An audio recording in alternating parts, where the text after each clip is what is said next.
அஸ்ஸலாமு அலைக்கும். எல்லாரும் எப்படி இருக்கீங்க? இன்னைக்கு ரொம்ப ரொம்ப டேஸ்டான ஹெல்தியான ஆட்டு மூளை பொரியல் செய்யலாமா? இந்த மாதிரி செஞ்சு கொடுங்க. சாப்பிடாதவங்க கூட கண்டிப்பாக சாப்பிடுவாங்க. கடாயில் எண்ணெய் ஊற்றிக்கோங்க. 3 பெரிய வெங்காயத்தை சேர்த்துக்கோங்க. பிங்க் கலர் ஆகிற வரைக்கும் வதக்கிக்கோங்க.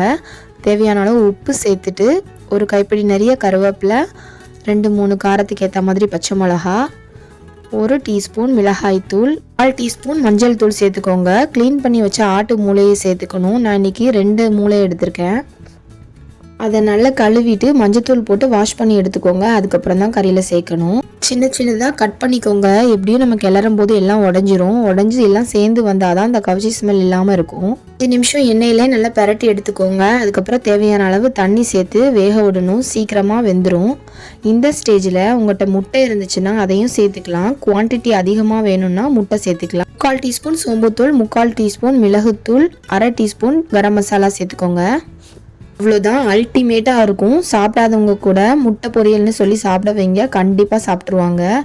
அந்தளவு டேஸ்ட்டாக இருக்கும். ஈவனாக எல்லா இடத்துலையும் கலந்து விட்டுக்கோங்க.